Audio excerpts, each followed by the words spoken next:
Bum bum bum bum bum bum bum bum bum bum bum bum. The Peter Like Show. Bum bum bum bum bum bum bum. Well, happy Sunday morning. This past week, I had two moments where I felt faith in humanity was kind of restored. What had happened is that I'm getting ready to go visit a girl that I had met on Bumble. She lives in San Antonio, Houston, Texas, and I had met her because I put something really creative on Bumble, and she responded to that. But I needed to ask for time off from work. What had happened was when I looked up the flights, it's very expensive to fly out on Valentine's Day, obviously, and I wanted to leave the day before. And I don't know if I made a mistake. I told my work that I had a family event. And in my mind, I really don't feel I'm lying because looking for future family is a family event, right? I find that I can lie a lot easier if I actually believe what I'm lying about, right? So, for example, I probably wouldn't have been able to say that with a straight face if I said that I was going for a religious outing of some sort or some other event, right? A sick family member, that wouldn't go very well. I definitely don't want to think of going to see a date as a potential a sick leave of some sort, right?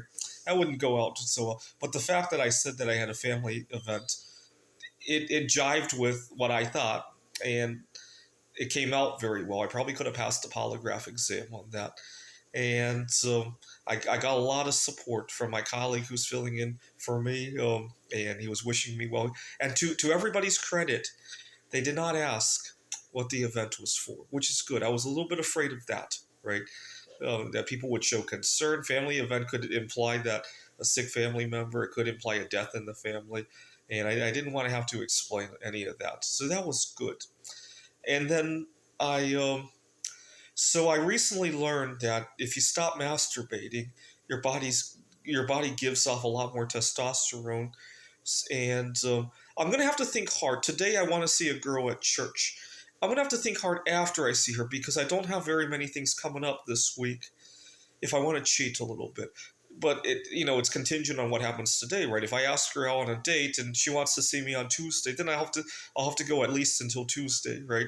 So it's really contingent on what happens today, but I'm kind of seeing it as a consolation prize, right? I'm going to go ask her out on a date, and if she says no, at least I can go back to masturbating, right? I'm kind of seeing it as a win-win right now.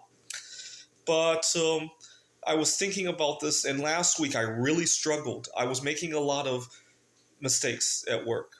I would be talking to one of my colleagues, and something I would say wouldn't come out right, and I made a fool of myself. And I had to tell my colleagues, I apologize, I'm going through withdrawal. And to everybody's credit, nobody really asked what I was withdrawing from. And one of my colleagues actually showed concern and texted me after work saying, "Are you doing okay? Just want to make sure you're still clean and all that." And I said I still was. And to his credit, he didn't ask what I was withdrawing from because that would have been a very tricky situation, right? I teach at a community college. They probably have zero tolerance for a lot of things that people might be withdrawing from, right? And I was a little bit concerned about that. If it came down to it, I probably would have had to say what I was withdrawing from because, I didn't want them to think it was fentanyl or something that they wouldn't want their instructors there to be involved in, right? But I started with withdrawal, right? And to their credit, the concept of what I was withdrawing from did not come up. So it's all very good, all very good. This is the Peter Dislike Show. Bum bum bum bum bum bum bum bum bum bum bum bum. The Peter Dislike Show. Bum bum bum bum bum bum bum.